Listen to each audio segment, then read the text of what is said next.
Welcome back to the Lightkeepers Podcast, an exclusive production of A Guiding Light, our nonprofit charity dedicated to the idea that knowledge is power and good information leads to a better life.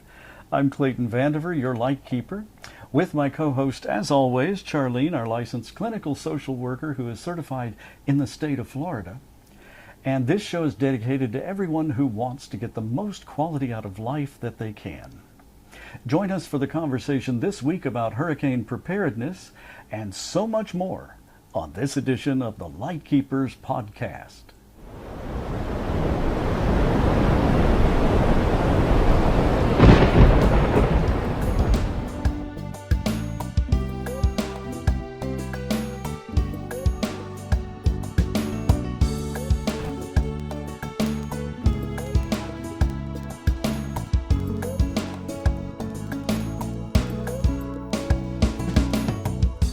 Please leave your questions or comments below and join our conversation. We'll also have some links below with specific locations to go to for some of the things we talk about today.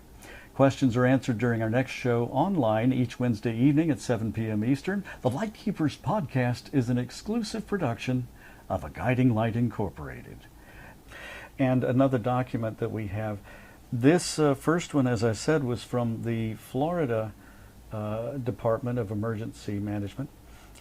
The second one I have here is from the National Weather Service, Hurricane Safety for You and Your Family. Again, I'm providing links below this to all of these documents. They're downloadable, and they have information on before a hurricane, during a hurricane, after a hurricane. If you're not ordered to evacuate, if you are ordered to evacuate, it just basically gives you information that you're going to need to be able to follow and stay safe. And that's the whole idea, is to keep you and your family safe. And the more planning and preparation that you do ahead of time, the less of a panic it is, the less of a concern it is, because you already know, well, if it gets to this point, if it gets to this close proximity to our house, we have the house prepared, it's battened down, and we know that we have a full tank of gas in our vehicles. We have carriers for our pets, all the supplies that we need for us and our animals, and we can get out of here for a while. Yeah, and one thing that I would also encourage is if you have a pet that can be microchipped. Yes. I know some people don't support that. It's important. That microchip can be the difference between you getting your pet back and not if you get separated. The other thing too, a lot of people get their pets microchipped and then they don't register a phone number with it. And that kind of defeats the purpose. Yeah. So if you are preparing for an emergency, it's always a good idea to contact your pet's veterinarian and find out who the chip is licensed through and make sure that your information is up to date with them. Absolutely. And one of the other things that's most common, especially here in the state of Florida, especially among folks who are just moving into the state, and they're doing that all the time, and for folks who have lived through a few near misses where the storm came close enough to give you a little bit of wind, a little bit of a high tide, maybe a touch of flooding and some rain, but it wasn't that big a deal. You've seen worse storms during the summer months. In fact, we had a really bad storm just a few days ago. It was just a storm, just moved through, but we had 70-mile-an-hour winds right here, and that's borderline hurricane. Yeah. So it can happen anytime. We get a little bit complacent in the state of Florida, and that, I think, is the biggest danger that any hurricane provides, is the complacency. Because if it's going to get close enough to you that emergency management personnel tell you, get out, then you need to get out. Yeah. And you need to already be prepared with everything you're going to be needing, not waiting until the last minute, because those stores are not going to have it, or they're going to be closed. Yeah. And those gas stations will not have that fuel, or they're not going to have electricity to provide it. And you need to get out when they say get out.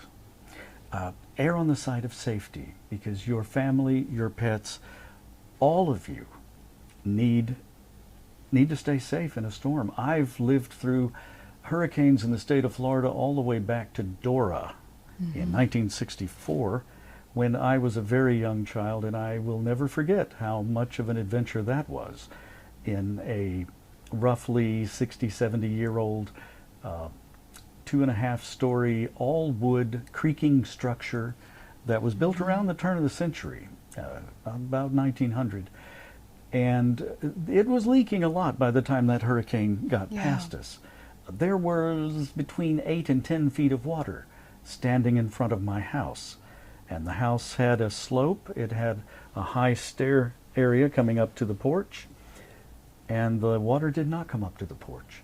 But I've lived through that one, and most of them since then, except for the 10 years I was in Los Angeles when I experienced a lot of shaky situations I'll tell you about another time. But you know, another thing too is a lot of times when we're trying to prep for these emergencies, some people might be concerned they may not have the resources available. They may not be able to afford a lot of these prep materials. Or they may not be able to move. They may not be able Correct. to leave on their own. They may not even have a vehicle. So what I would recommend in that situation is if you are someone that needs to prepare for an emergency and you don't have the resources that you need to be able to do that, you can always reach out to your community services to help. So for example, if you can't afford the food, reach out to your local food banks, reach out to your local churches that have those food banks. If you can't afford the pet supplies for your pet, reach out to your local humane societies. What a lot of people don't realize is that there are companies like, I know Purina used to, I don't know if they still do, but they would donate food to humane societies to give out during emergencies for people that can't afford food for their animals. Yeah. So there are resources in the community. You just have to be willing to reach out and ask for help. That's absolutely right. Your own community's emergency management or your county's emergency management division is going to have all that information for you. They'll be able to help. And monitor the local broadcast outlets because they'll tell you the best things to do in your area and when to do them. And you can trust them. And some places, like for example, the state of Florida has a sales tax holiday for hurricane prep items. Check into your state, your local area, see if there are any special circumstances going on that might make those things more affordable. Because, you know, the state of Florida may kind of be out there. As a peninsula, we experience a lot of weather. If it's in the Atlantic Ocean, chances are it's going to get kind of close to us, or it might come right through us. But up the coast of Georgia, South Carolina, North Carolina, Virginia, right on up to New York City, you can get a lot of effects from these storms. And they certainly get into the Gulf of Mexico and Alabama, Mississippi, Louisiana. But you saw a lot of things after Katrina in the Mississippi and Louisiana, all of those areas, Hattiesburg. We went into Hattiesburg to help the HSUS with the animals that they had rescued, and it was horrible. There were horses that they had rescued that had hoof rot because they'd been standing in 2 feet of water for a week. And nowhere to go and no one to help them. Nowhere to go and no way to get out of the water. Dogs that were, rescued from drowning because they had either been locked in a house that had flooded with no one else in the home, or they had been left chained to a tree. Horrible circumstances that with a little bit of pre-planning could have been avoided. So all of these states in the Southeast have the ability to experience really horrific weather, and it is really bad. And the aftermath without the electricity and without the resources is just as bad. And it's not just for a few hours. No. It's days. Sometimes it's weeks. Sometimes it relocates an entire city and it's forever because they just can't come back and realistically rebuild and start over where they were. Well, and what a lot of people don't realize is the crisis isn't over when the storm is over. And the storm passes, yeah. Because you still have to wait for the conditions to be safe for the help to be able to come in, and for the conditions to be to the point that the help can get to you. Yeah. You know, the biggest thing with Katrina is they had to wait for boats to be able to get in because everywhere was flooded. I remember cruise ships even came over for some of the displaced and homeless. So it can be, and you don't hear about it once it cycles through the news. Once a week or so passes, generally the news outlets go on to more, immediate things, and the recovery efforts and the rebuilding efforts sort of loses the rest of the country's attention, but it's still going on. It's just like a whole bunch of tornadoes going through the Plain States. It's just like a bad blizzard in the mountains. It's just like a bad earthquake on the West Coast. We all have things that we need to prepare for, and we're just encouraging everyone on the East Coast and in the Gulf states to be preparing for the hurricane season that has just begun. This is a particularly long episode this week. We apologize for that, but by golly, it's important. Even though our little foster kitten has slept through every single bit of it. And we would hope that if we're really well prepared indeed, that's exactly how we would all be able to weather the storm, is by sleeping through it. Unless it's a direct hit, then we're going to bug out and we will be found in another state.